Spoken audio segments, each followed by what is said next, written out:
मेरे प्रिय भाई और बहनों, पिछले 1-2 वर्षों से मैंने देखा है बहुत सारे विश्वासियों का विश्वास बढ़ गया है। विशेष करके ऑनलाइन कार्यक्रमों के द्वारा हजारों या लाखों विश्वासियों का विश्वास और ज़्यादा बढ़ा है। लोग पवित्र वचनों को सुनने लगे हैं। लोग पवित्र वचन सुनने के लिए समय निकालने लगे हैं। लोग प्रार्थना में समय बिताने लगे हैं। जिन परिवारों में 20 मिनट की प्रार्थना नहीं होती थी, वे 1-1, 2-2 घंटे प्रार्थना में बैठने के लिए तैयार हो रहे हैं। इसके द्वारा बहुत सारे लोगों की कृपाएं भी मिल रही हैं। लेकिन इसके साथ साथ मैं देखता हूं कि कुछ लोग धीरे धीरे अपने प्रार्थना में जीवन से हट रहे हैं। वे सोचने लगते हैं कि हमने इतने दिन से प्रार्थना की लेकिन हमें कुछ मिला नहीं है। वे निराश होते जाते हैं। मत्ती के सुसमाचार के अध्याय 7 उसके वाक्य 7 में प्रभु यीशु कहते हैं, मांगो और तुम्हें दिया जाएगा, ढूंढो और तुम्हें मिल जाएगा, और खटखटाओ तुम्हारे लिए खोला जाएगा। प्रभु कहते हैं मांगो और तुम्हें दिया जाएगा, ढूंढो और तुम्हें मिल जाएगा, खटखटाओ तुम्हारे लिए खोला जाएगा। प्रभु का एक एक वचन बहुत महत्वपूर्ण है। प्रभु ने कहा आकाश और पृथ्वी टल जाएं तो टल जाएं, लेकिन मेरी वाणी नहीं टलेगी। तो इसीलिए प्रभु का एक एक वचन अनमोल है।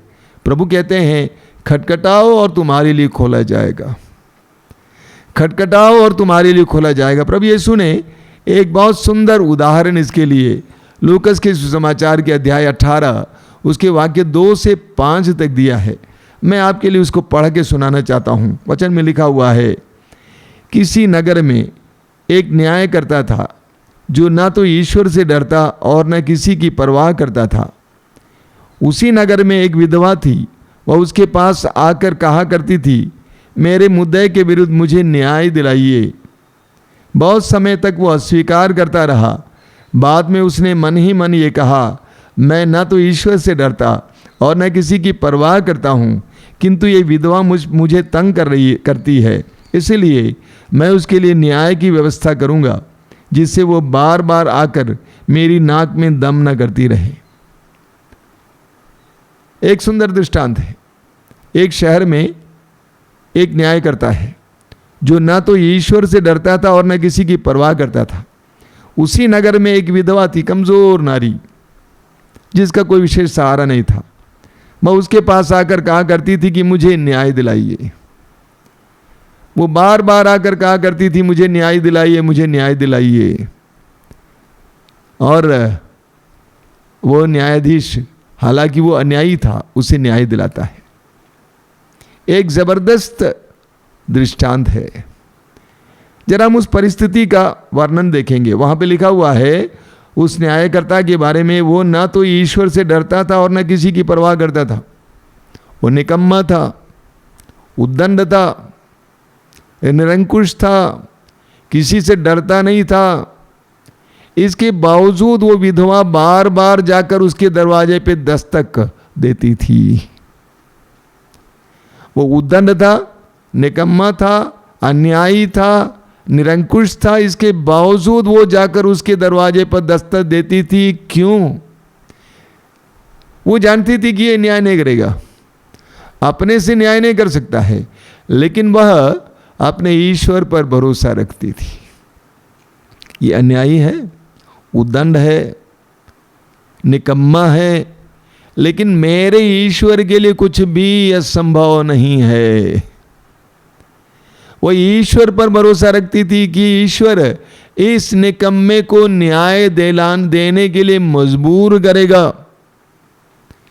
उस विधवा के उस भरोसे और उस विश्वास ने उसको बार बार उस अन्यायी न्यायाधीश के दरवाजे पर खटखटाने के लिए मजबूर किया। स्तोत्र 118 उसके वाक्य 23 में लिखा हुआ है, यह प्रभु का कार्य है, उस विधवा को न्याय मिलता है। वचन में लिखा हुआ है, यह प्रभु का कार्य है और हमारी दृष्टि में अपूर्व है। यह प्रभु का कार्य है, प्रभु ही ऐसे कार्य कर सकते हैं और हमारी दृष्टि में अपूर्व है। मेरे प्रिय भाई और बहनों, प्रभु ईश्वर हमारे जीवन में भी ऐसे अपूर्व अद्भुत कार्य करना चाहते हैं, लेकिन हमें उस विधवा की तरह लगन बनाए रखना है, भरोसा बनाए रखना है, परिस्थिति को देखकर घबराना नहीं, पीछे नहीं मुड़ना है, पीछे हटना नहीं है। अन्याय न्याय करता, निकम्मा न्याय करता, किसी से ना डरने वाला, वो जाती थी, खटखटाती थी, क्योंकि वो अपने ईश्वर पर भरोसा रखती थी। इतना लाजवाब उदाहरण हमारे सामने है। आपने संत मोनिका के बारे में सुना है, आप में से जो कैथोलिक भाई बहन जानते हैं, संत अगस्तिन कलीसिया का एक महान खंबा है। लेकिन अगस्तिन अपनी युवावस्था को पाप में बिताया, पाप में जीवन जी रहा था। लेकिन उसकी मां मोनिका बराबर अपने बेटे के लिए बिना थके प्रार्थना करती थी, बिना थके बिना हारे उसके लिए प्रार्थना करती रही, प्रार्थना करती रही, प्रार्थना करती रही। बेटा बदल गया और एक संत बन गया, और उसके बदौलत मां भी संत बन गई। खटखटाते रहना है, खटखटाते रहना है। इब्राहिम हमारे लिए बहुत सुंदर उदाहरण है। रोमियो के पत्र के अध्याय 4 उसके वाक्य 21 में हम पढ़ते हैं। रोमियो का पत्र अध्याय 4 वाक्य 21 में इब्राहिम के बारे में लिखा हुआ है, उन्हें पक्का विश्वास था कि ईश्वर ने जिस बात की प्रतिज्ञा की है वह उसे पूरा करने में समर्थ है। उसी अध्याय के रोमी अध्याय 4 उसके अध्याय के वाक्य 18 और 19 में लिखा हुआ है, इब्राहिम ने निराशाजनक परिस्थिति में भी आशा रखकर विश्वास किया। 19 में लिखा हुआ है कि उनकी निराशामय परिस्थिति क्या थी, वो 99 साल के हो गए थे और उनका शरीर मृत समान था। इसके बावजूद वो विश्वास करते थे कि मेरे प्रभु के लिए कुछ भी असंभव नहीं है। इसलिए 100 साल की उम्र में ईश्वर ने इब्राहिम को एक संतान दी। रोमियो के पत्र के अध्याय 10 वाक्य 11 में संत पौलुस कहते हैं, उस पर विश्वास करने वाले को कभी लज्जित नहीं होना पड़ेगा।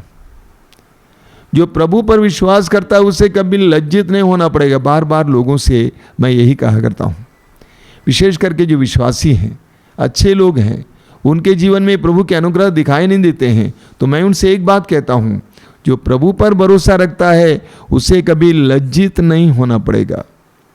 इसलिए मेरे प्रिय भाई और बहनों, हताश मत होइए, निराश मत होइए, खटखटाते रहिए, खटखटाते रहिए, खटखटाते रहिए। हमारे बनारस में, हमारे आश्रम में एक भवन है जिसका नाम है दर्शन भवन। आपने बार बार सुना है। दर्शन भवन में 24 घंटा आराधना चलती रहती है और वो चमत्कार की जगह है। लोग आते हैं आश्रम में, मुझसे मिलने नहीं आते हैं बल्कि प्रभु से मिलने आते हैं। दर्शन भवन में बैठते हैं, घंटों प्रार्थना करते हैं, मांगते हैं, रोते हैं, विलाप करते हैं, चले जाते हैं। बड़ा अजीब स्थान है। कई साल पहले की बात है, शायद मैंने आपसे कहा है, एक जवान लड़का जिसका नाम है अरविंद, वो बार बार रोज शाम को बाइबल लेकर आता था, अपनी साइकिल पकड़कर साइकिल खड़ा करता था, दर्शन भवन में जाकर 1-1.5 घंटा बिताता था। वो घर का सबसे बड़ा है। परिवार के लोगों ने कहा कि इसको समझाइए स्वामी जी कुछ काम करने के लिए। वो दौड़ भी लगाता था। उसके मन में एक ही विश्वास था, एक ही विचार था कि मुझे पुलिस बननी है। और यूपी पुलिस बनने के लिए उसने पता नहीं कितनी बार मेहनत की, लेकिन प्रयत्न सफल नहीं हुआ। मैंने उसको डांटा कि तुम जाकर दूसरा कोई काम कर। शायद मेरा विश्वास कमज़ोर था, या मैं सोचता था वो दूसरा काम भी कर सकता है। और एक बार मेरे सामने वो फूट फूट कर रो पड़ा। लेकिन वो दर्शन भवन आना बंद नहीं करता है, बराबर आता था, प्रभु के सामने बैठता था। आप विश्वास करेंगे, यूपी पुलिस तो नहीं बन पाया, लेकिन वह मध्य प्रदेश पुलिस बन गया। वो मध्य प्रदेश पुलिस बन गया। स्तोत्रकार कहता है, स्तोत्र 34 उसके वाक्य 6 में, प्रभु की ओर दृष्टि लगाओ, आनंदित हो, तुम फिर कभी निराश नहीं होगे। बहुत जबरदस्त वचन है। प्रभु की ओर दृष्टि लगाओ, आनंदित हो, तुम फिर कभी निराश नहीं होगे। निराश मत होइए, आशा को बनाए रखिए। उस लड़के की तरह अपनी आशा को बनाए रखिए। खटखटाते रहिए, खटखटाते रहिए, खटखटाते रहिए। स्तोत्रकार क्या कहता है, स्तोत्र 123 में बहुत सुंदर वचन है। जिस तरह दासों की आंखें स्वामी के हाथ पर टिकी रहती है, जिस तरह दासी की आंखें स्वामिनी के हाथ पर टिकी रहती हैं, उसी तरह जब तक प्रभु ईश्वर दया ना करें, हमारी आंखें उस पर टिकी हुई हैं। जब तक प्रभु ईश्वर दया ना करें, हमारी आंखें उस पर टिकी हुई हैं। स्तोत्र 56 उसके वाक्य 9 में हम पढ़ते हैं, बहुत सुंदर वचन है, वहां लिखा हुआ है स्तोत्र 56 वाक्य 9 में। वहां पे स्तोत्रकार कहता है, प्रभु मेरी विपत्तियों का विवरण और मेरे आंसुओं का लेखा तेरे पास है। मेरी विपत्तियों का विवरण और मेरे आंसुओं का लेखा तेरे पास है। हमारी विपत्तियों का वर्णन, विवरण और हमारे आंसुओं का लेखा प्रभु के पास है। इस भरोसे के साथ हमें अपने प्रार्थना को आगे बढ़ाने की आवश्यकता है। प्रवक्ता ग्रंथ अध्याय 35 उसके वाक्य 21 में लिखा हुआ है, क्या लिखा हुआ है? वह तब तक आग्रह करता रहा जब तक सर्वोच्च ईश्वर उस पर दया दृष्टि न करें। देखिए, वह तब तक आग्रह करता रहा जब तक सर्वोच्च ईश्वर उस पर दया दृष्टि न करें। मैं एक नारी को जानता हूं जो हमारे सत्संग में आया करती थी, मुझे अब भी याद है, दाहिने तरफ बैठा करती थी। विवाह के 22 साल के बाद उसको एक संतान मिल गई और मैंने हर सत्संग में उसको रोते हुए देखा। विवाह के 22 साल बाद उसको एक संतान मिली। प्रवक्ता ग्रंथ अध्याय 35 में भी आपने सुना, वह तब तक आग्रह करता रहा जब तक सर्वोच्च ईश्वर उस पर दया दृष्टि न करें। मेरे प्रिय भाई और बहनों, निराश मत होइए, उदास मत होइए, हताश मत होइए। लूकस के सुसमाचार के अध्याय 18 वाक्य 1 में लिखा हुआ है, नित्य प्रार्थना करनी चाहिए, कभी हताश नहीं होना चाहिए। नित्य प्रार्थना करनी चाहिए, कभी हताश नहीं होने चाहिए। एक विश्वासी को कभी टूटना नहीं चाहिए। मैं लोगों से यही कहता हूं, टूटिए मत। मैं ऐसे कई परिवारों को जानता हूं जो परिवार कर्ज से डूबे हुए हैं। कई ऐसे परिवारों को जानता हूं जहां पर बहुत सारी विपदाएं हैं, परेशानियां हैं, और मैं उनसे एक ही बात कहा करता हूं, टूटना नहीं। विश्वास को बनाए रखिए, खटखटाते रहिए। आज मैं आपसे भी यही कहना चाहता हूं। हो सकता है कि आप कई वर्षों से, कई दिनों से प्रार्थना कर रहे हैं आपके पति के लिए, आपके परिवार के लिए, आपके बच्चों के लिए। मैं आपसे अनुरोध करूंगा, टूटना नहीं, अपने विश्वास को बनाए रखना, लगन बनाए रखना। उस विधवा की तरह बराबर प्रभु के दरवाजे पर खटखटाते रहिए, खटखटाते रहिए, खटखटाते रहिए। खटखटाना बंद मत कीजिए। प्रार्थना को कमज़ोर होने मत दीजिए, प्रार्थना को और मजबूत करते जाइए। इब्राहिम ने 24 साल तक अपने विश्वास को बनाए रखा, अपने भरोसे को बनाए रखा। 24 साल तक प्रार्थना में ढंग से प्रभु की ओर अपने हृदय और मन को उठाया, और 100 साल की उम्र में इब्राहिम को एक संतान मिली। मत भूलिए, सबके लिए एक सबक है, हमारे लिए एक आदर्श, एक उदाहरण है। नबी एलिया का उदाहरण लीजिए।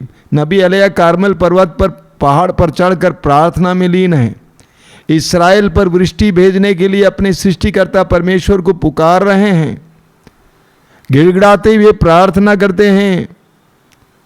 6 बार उनका नौकर जाता है देखने के लिए कि बादल उठ रहा है कि नहीं उठ रहा है, और नौकर ने आकर कहा कि बादल नहीं उठ रहा है, लेकिन एलिया निराश नहीं होता है। वो खटखटाते रहा, खटखटाते रहा, खटखटाते रहा, प्रार्थना को बरकरार रखा, और अंत में 7वें बार अपने उसके नौकर ने आकर कहा कि एक इंसान की हथेली के बराबर बादल समुद्र से ऊपर उठ रहा है। एलिया की तरह, मूसा की तरह, इब्राहिम की तरह, प्रभु यीशु की तरह हमें अपने विश्वास को बनाए रखना है और अपने प्रार्थना को बनाए रखना है। मेरे प्रिय भाई और बहनों, खटखटाते रहिए, बंद मत कीजिए। आप हार जाएंगे, आप निराश हो जाएंगे, आप उदास हो जाएंगे, आपका विश्वास टूट जाएगा। खटखटाते रहिए, खटखटाते रहिए, खटखटाते रहिए। आइए हम प्रार्थना करें। प्रभु यीशु, धन्यवाद देते हैं इन क्षणों के लिए, तेरी उपस्थिति के लिए धन्यवाद देते हैं, तेरे आत्मा की उपस्थिति के लिए धन्यवाद देते हैं। आज के इस पवित्र रक्ताभिषेक प्रार्थना के द्वारा हमें विश्वास का वरदान दीजिए। हमारे जीवन में जो रास्ते बंद पड़े हैं उसको खोलिए यीशु। तू चाहता है कि हम लोग खटखटाएं, खटखटाते रहें, हम खटखटाएं और खटखटाते रहें। हमारे विश्वास को मजबूत कर यीशु। उस अन्यायी न्यायाधीश से उस विधवा ने न्याय पाया क्योंकि उसने लगन को बनाए रखा, खटखटाने का कार्य जारी रखा, तेरे दरवाजे पर बार बार खटखटाने के लिए, प्रार्थना में तेरे सामने उपस्थित होने के लिए, तेरे अनुग्रह के सिंहासन के पास बराबर आने के लिए। हे प्रभु यीशु, हमें व्यक्तिगत रूप से और पारिवारिक रूप से और सामुदायिक रूप से कृपा दीजिए। धन्यवाद यीशु, तेरी स्तुति, तेरी आराधना, तेरी महिमा हो। तेरी स्तुति, तेरी आराधना, तेरी महिमा। आइए यीशु पवित्र आत्मा के द्वारा इस समय तेरे इन वचनों को सुनने वाले भाई बहनों को अभिषेक दीजिए, आशीर्वाद दीजिए, प्रार्थना का वरदान दीजिए, प्रार्थना में लगन का वरदान दीजिए, विश्वास का वरदान दीजिए, भरोसे का वरदान दीजिए। धन्यवाद यीशु, धन्यवाद। तेरी स्तुति, तेरी आराधना, तेरी महिमा। तेरी स्तुति, तेरी आराधना, तेरी महिमा। आज की आराधना में हम इसके लिए विशेष प्रार्थना करेंगे कि प्रभु हमें आशीष दे, अनुग्रह दे।